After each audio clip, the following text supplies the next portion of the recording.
Guess who's back? Welcome back to the channel. Today we are going to be talking about the Cowboys offseason so far. So a lot has happened since the season ended. New coaches, new draft picks, new free agents, some players leaving. So we're going to kind of cover everything before we get into our division by division series. And this is going to be, everything so far up until training camp. But before we get started on that, if you have not already subscribed to the channel, please hit the subscribe button. If you like NFL and Dallas Cowboys content, that is pretty much what we're going to be pumping out. And like I said just now, we have our division by division. So your team will be mentioned here coming pretty soon. So let's start off. Right at the end of the season, Week 17, the Cowboys defeat the Washington Redskins. But I think everybody was already thinking, probably since Thanksgiving, will Jason Garrett be fired? Most fans wanted him to be fired. When is the shoe going to drop and he's going to be shown the door? And it didn't happen immediately. Post-game, Jerry Jones, after that Week 17 victory, he said, the door is not shut. Basically talking about Garrett, and of course everyone's like, oh man, don't do this to us again, Jerry. And then Black Monday came, which is the first Monday after the regular season ended and all the firings were going on, and Jason Garrett was not in those firings. A report came out that he met with Steven and Jerry Jones, but there was no announcement, no nothing. We get to Tuesday, and the report is that they met again. And we're like, oh, what the heck is going on? I mean, what were your thoughts? What were you thinking right now, around that time, RJ? I felt like things were getting awkward. Like, I felt like you're making the situation more awkward for yourself, as like if things are going that way and you feel like the team isn't going to bring you back and you're still having meetings, then what exactly are you doing? Yeah, I thought it was really strange. People around the building were saying that they still saw Jason and that they were allowing him to still conduct his exit meetings with players. So then we get to Wednesday, which was, I believe, New Year's Day or New Year's Eve. No one was in the facility, so there's Wednesday. And then Thursday comes, and Ed Werder puts out the report. He says that the Cowboys plan to move on from Garrett with respect and courtesy and all this other stuff, fluff stuff, but no official announcement for the team. Friday, Saturday, silence, nothing, no new updates. And then finally, Sunday, we get to Sunday, and Jason Garrett was officially let go, I guess you could say, as the Cowboys head coach. Jerry Jones put out a statement, and you already started to hear rumblings about the Cowboys interviewing guys. I believe they already had Marvin Lewis in on that Saturday as well, so it was very, very strange. So you haven't let go of your head coach, but you're already interviewing people.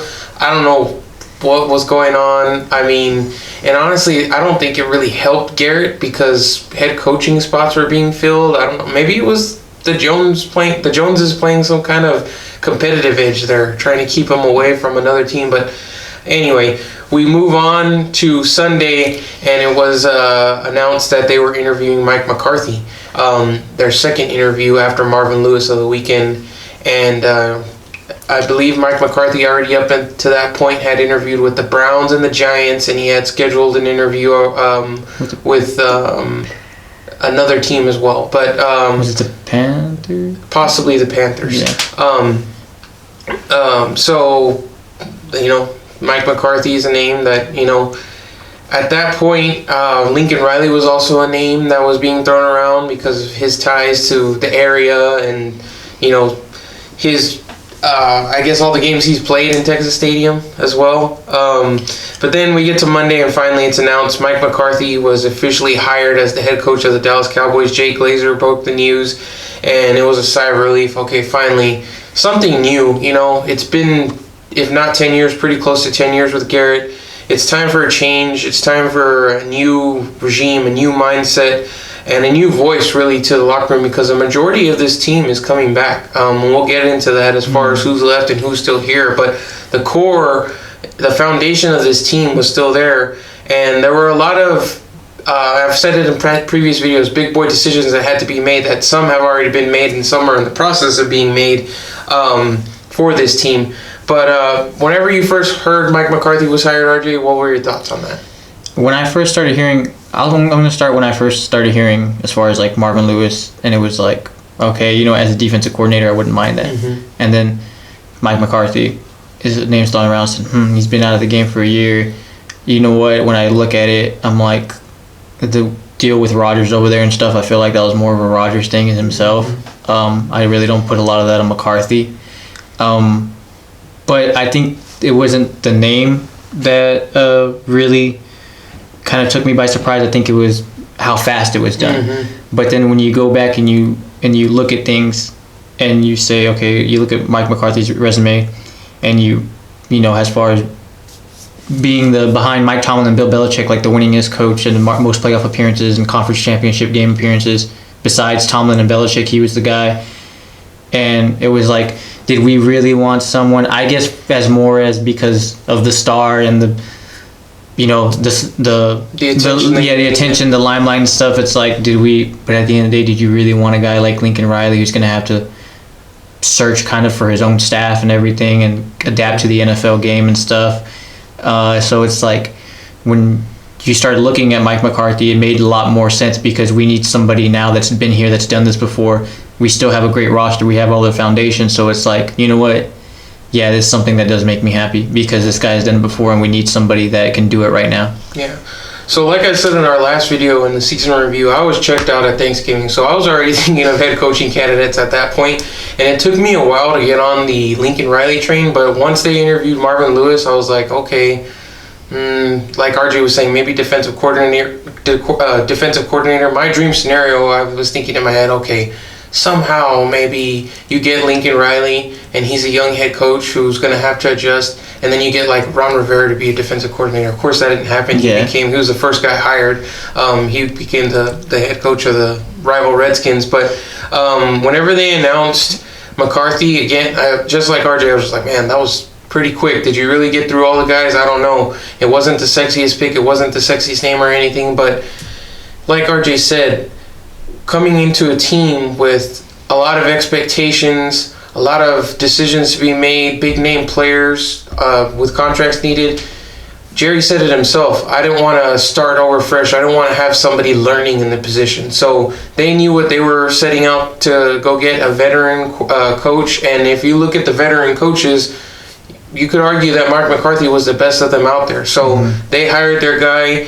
And I think a big part of why I came to like the hiring more than anything is once he started putting together his staff. And the first guy, I think what makes the McCarthy hire like really puts him aside from the other top tier coaches that were hired in the beginning, and then you look at him and you say, okay, you know what, he probably was the best coach, is the fact that he was able to self-reflect and have that year off, and what he talked about in interviews and stuff, and how he was able to really just take a step back and see where he can improve, and hopefully he's going to bring that here in 2020.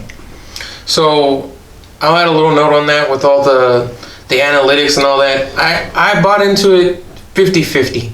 Half of me was like, this could just be PR. The guy wants to get another job. And then the other half of me is like, maybe he did self-reflect.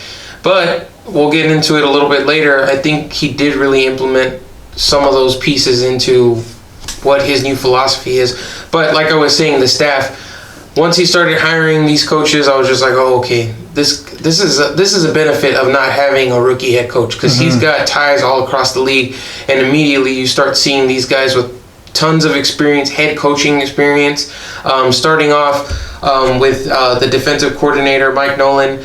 He came from the Saints. He had been a head coach with the Falcons, so he has head coaching experience there. He's coached some really great defenses. He was the linebackers coach with the Saints. He was the defensive coordinator of the Falcons whenever they made it to the Super Bowl.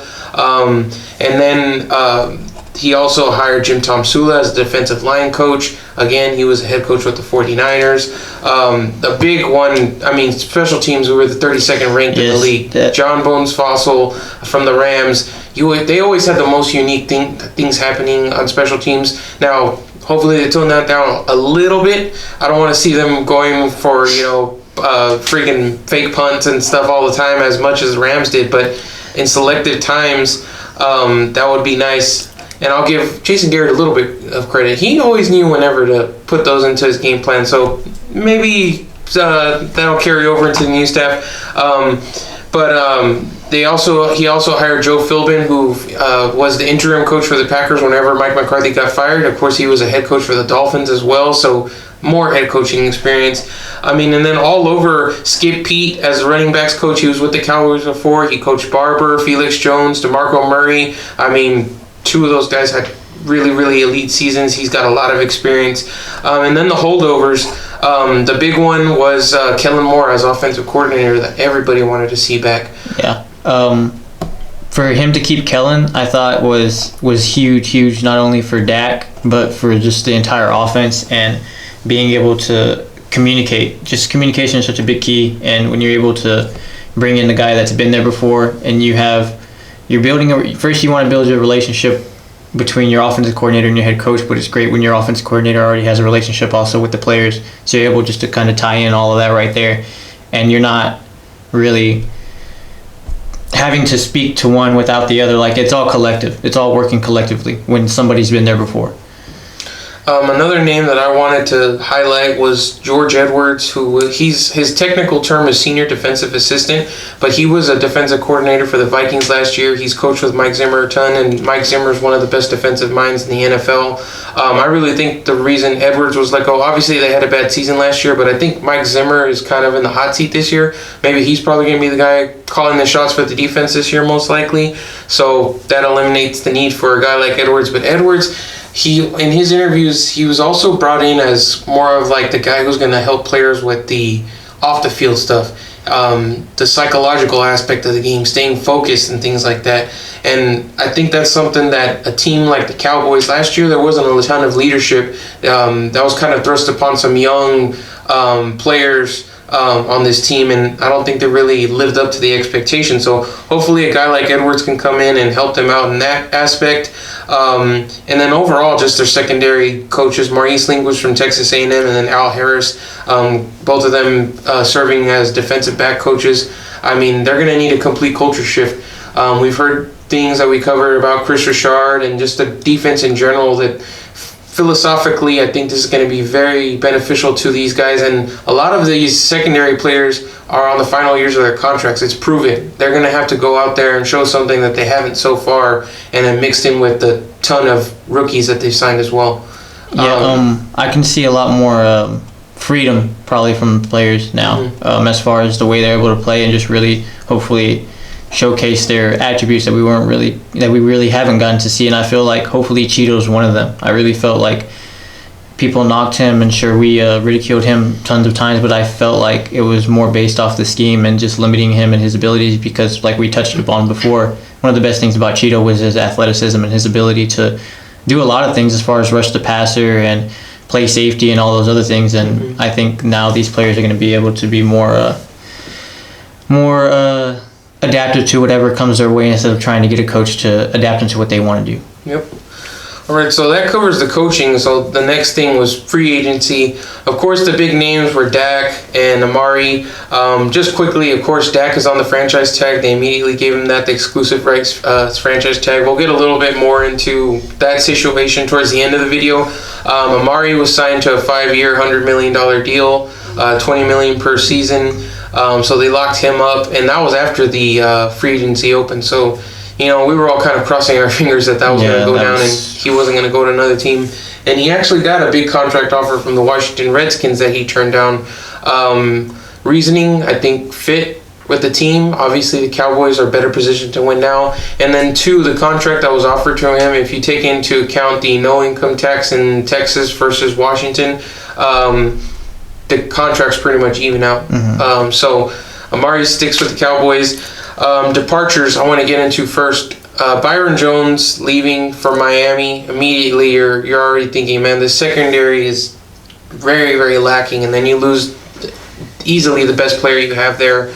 Robert Quinn, who had a great season last year on a 1-year contract, signed a monster contract with the Bears. Randall Cobb, surprisingly, we thought he was going to come back because of his ties to McCarthy, goes to the Texans. They were offering him just a little bit more.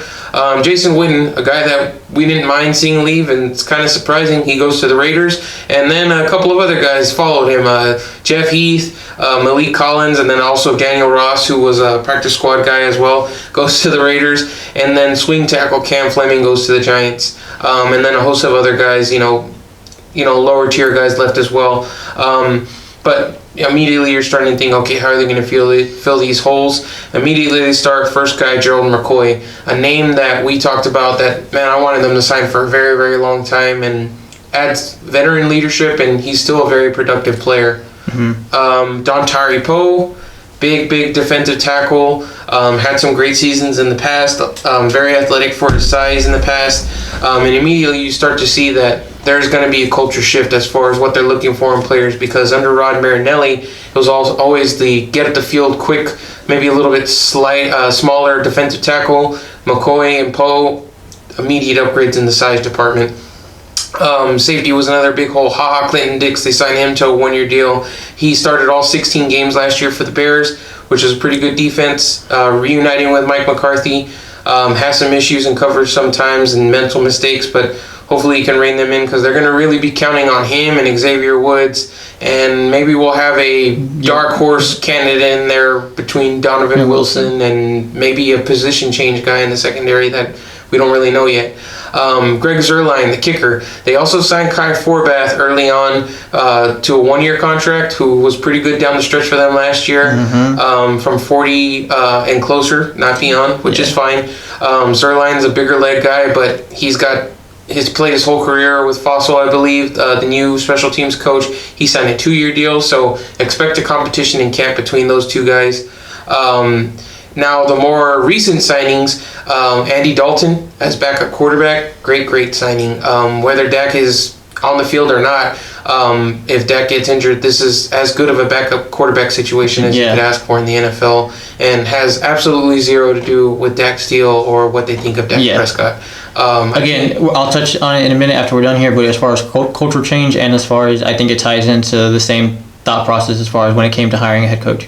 Now, if you were on the Dak train, like RJ and I reposted our very first video that we did of the year, which was why Dak should hold out, in a bunch of Cowboys groups that we frequent, and you will be extremely surprised with the number of responses of, it's okay, Dalton's going to lead us to the Super Bowl, Dalton's the guy, Dalton. It's frustrating and crazy how these people don't value a 4th-round quarterback, and I think that's why it is. He's a 4th-round quarterback. They see it as, we got him in the 4th round. We could get another guy like him again. Guys, there was a list that came out and after Troy, and if you take Tony and Dak away, we're just the Browns. We really are. Yeah. We really, like it has been a gift to have those two guys in our lifetime come in, like as an undrafted free agent and a 4th-round pick, to turn into franchise quarterbacks. That does not happen. The last guy the quarterback we drafted before Dak was Stephen McGee. Trash. Before him, Quincy Carter, arguably trash. Bill Parcells made him look okay for one season, but also he had his off-the-field issues, he'll tell you himself. Look, the Cowboys, they lucked into Romo, undrafted free agent, and he had a hell of a work ethic, and then they lucked into Dak because they were trying to get Paxton Lynch and Connor Cook and all these other guys, and he has a very similar work ethic to Tony Romo. So, look, Dak's the guy. We'll get a little bit more into it. But anyway, more of the signings. Daryl Worley for cornerback. Possibly has some position flex with safety. He played pretty good last year. Yeah, he played very well for the Raiders. It was surprising that they didn't try to bring him back. And he fits the mold of that bigger corner that we'll get into with the draft picks that they're looking for. Over 6 feet. Long, rangy guys. Of course, with speed that can cover on the outside. Maybe a little bit bad news for Jordan Lewis, but we'll see. It's going to be a battle in the secondary. I mean, they added a lot of names. Cam Irving, the offensive tackle, guard, center, he plays all over. He started 8 games for the Chiefs last year. He's not the best player, but maybe they can figure out a position for him on the interior versus the outside. But at the very least, he could be a backup tackle for you, which they really need with, you never know when Tyron Smith is going to go out. I love him. He's my favorite player, but he's almost guaranteed to miss a game or maybe 2 in the season. You just don't know with his back. And then the last guy I wanted to mention, because we had news today, actually just about an hour before we started recording, is Aldon Smith, Yes. the pass rusher formerly of the 49ers and Raiders. He just got reinstated today, so... He played with Tom Sula 2011, 2014, had 44 sacks out of 50 games that he played with him. Supposedly he's in a great place, mentally and physically.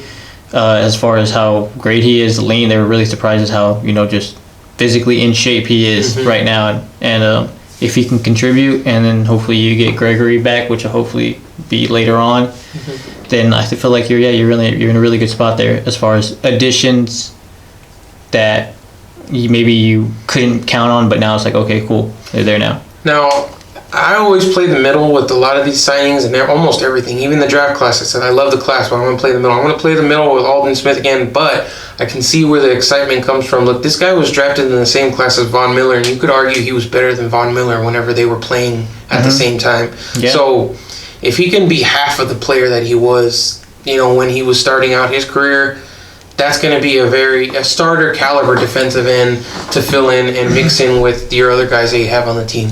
So, of course, there were other free agents and losses and additions, but those were the big names. We move on to the NFL draft that everybody was looking forward to, and we have a whole video on this, but quickly the names. 17, the big surprise, CeeDee Lamb, awesome. They needed a number 3 after Randall Cobb left, and they just need more firepower, period. Build on his strength. Trevon Diggs, the cornerback, 6'1", quick, fits the mold that they're looking for. Neville Gallimore, another big defensive tackle to fit into the rotation with the signings of Poe and McCoy already. Reggie Robinson, another corner, great testing, same size profile that they're looking for. Tyler Biadasz, the center from Wisconsin. Of course, we have competition at center and guard going to be going on once training camp eventually starts, and he could be that dark horse guy to come in and just surprise everybody and become the week 1 starter. Bradley and I, the defensive end from Utah, and then Ben DiNucci in the final round, quarterback from James Madison. So what's left before training camp?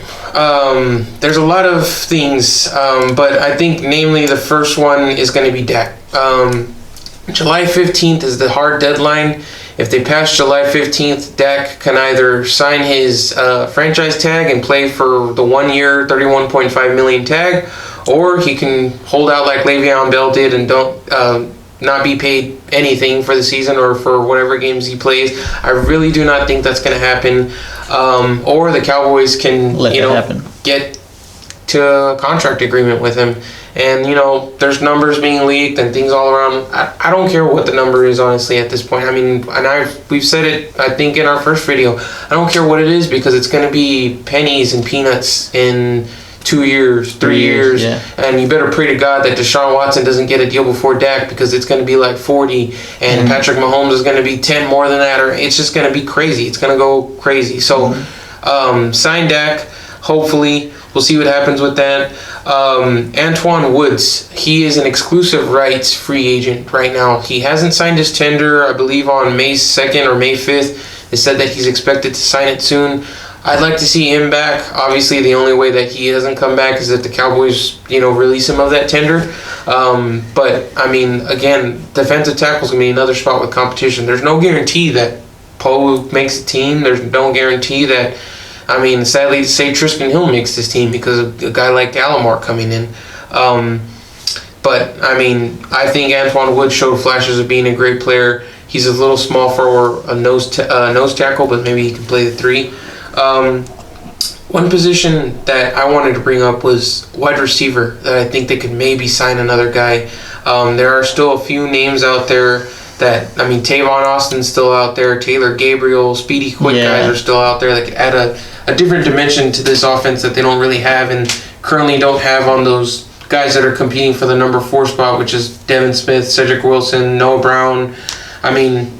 You have the 3 elite level talents of Amari, Gallup, and then CD, of course, who they drafted in the first round. But I feel like they could add a little bit more competition to the back end of that receiver class, because you never know. One of these guys could go down, and then you're going to have to depend on a rookie, and then Gallup has underperformed whenever he's in the number one role. It just, you never know. It's good always to have bitter bodies in there.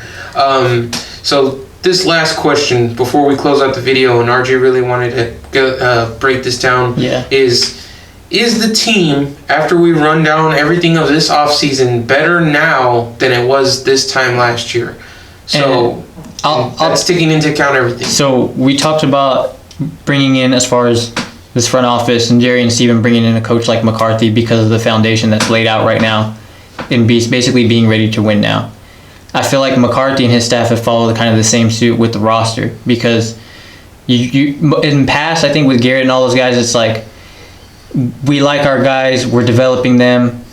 But when McCarthy came in, it's like, no, there's places and spots that need to be addressed on this depth chart that have affected this team in the past, which was defense tackle. They did that with McCoy and Poe. But the thing is, those aren't long-term answers. But what it's setting up is the ability for a guy like last year when we drafted Tristan Hill. I felt like I felt like there was a lot of pressure on him to be like, bro, we need you to perform now. Yeah.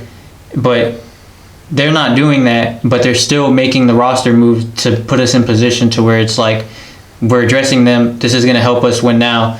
But at the same time, these other players are going to be able to sit back and develop and play key roles, but they're not going to have that really, I guess you could say, pressure on them. And also put us in a tight bind to where it's like, hey, we need you to perform even though, this is your second year in the league. And they've really followed the mantra, I feel like, that Steven and Jerry really did, when it's like, hey, we need a coaching staff and a coach to come in here that can win now. And they've put a roster together despite how the ways things have gone in the past, that it's like we're addressing the team needs, and they've really built, I feel like, from top to bottom. Even though losing Byron and Quinn, I feel like when you look at this roster, all of the units have become stronger from top to bottom. Cornerbacks, defensive tackle, Gallimore. Hill is obviously, you don't even know if he's going to make the team now.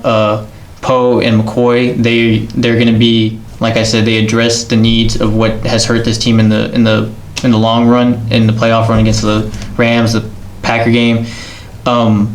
Kicker wise goes, even though Zerline had a bad year last year, he was dealing with injury. They, with that tying into the Fossil signing, they immediately re-signed Kyle Forbath. They did bring in Clinton Dix. I wish they would have addressed safety in the draft or not, but obviously they didn't. I think from top to bottom you can argue that this team as units has more depth and is more stable from the position groupings than it was last year. So you're saying yes. So, and then now I'll get into mine. Is that I like that almost every position in question has competition. And I think that's what you were trying to, is that there's a number of players both acquired through free agency and the draft that we don't really know who's going to be the guy, but you're confident that one of the guys is in there. And the big thing that I see versus last year, it has nothing to do with the players, and it's the coaching. I believe that this staff is going to be much better than the Jason Garrett staff just because of the experience they have. Guys that were head coaches, top to bottom, offense and defense, guys other than Mike McCarthy that can bring that experience to this team and mold the players into what they envision, because this is a very young team and they just added a new draft class, of course, just like every year. So they added some solid key veterans that were good, very productive players. They already have solid veterans that are productive players. I mean, the only thing holding them back is what's going on in the world right now, I feel like, is this whole pandemic thing. Which team is going to face that adversity the best and adapt to it? I mean, we won't know until teams get back to training camp. I mean, unless I hope all these players have a gym set up with weights, because we've seen ourselves that it's completely different whenever you're not lifting the real thing. So I hope that they're prepared and ready to go. As far as, do I think they're better now this time than last year? I would say the biggest losses to me are definitely Byron and Robert Quinn. Those are the two names. But whenever you look at the additions of all the coaching and all the draft picks, all the players, I feel like they filled every hole. And then special teams was an aspect where I think they could have gotten 2 more wins in this season just average. So I think this is a better team right now than it was last year. But like I said, I'm always playing the middle, so I'm not going to be too optimistic. But I believe this has the makings of, at a minimum, a 10-win team. Yes, and that's above the 8-8 that they had last year. So I'm optimistic.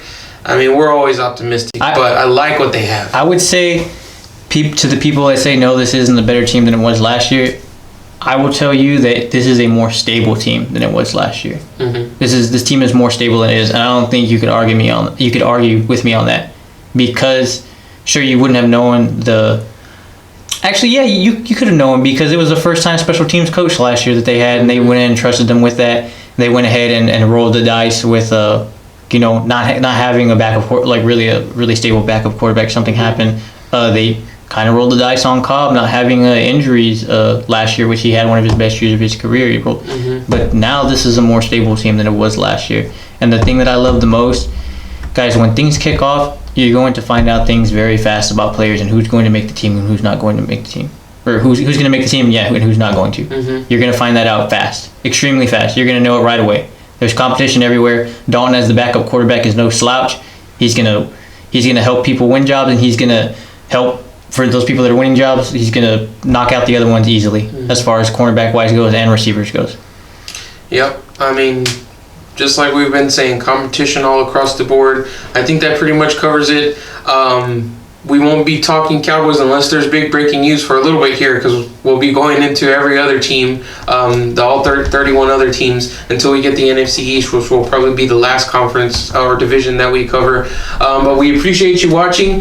If you haven't already, subscribe to the channel, leave a like. If you have any thoughts on the video, leave a comment. But until next time, we'll see you, and we appreciate you watching. Yo, I ain't here for the money, I ain't here for the fame. Though it might be nice to own a jet plane, I'ma do it all for you. Come along and see it's true, but the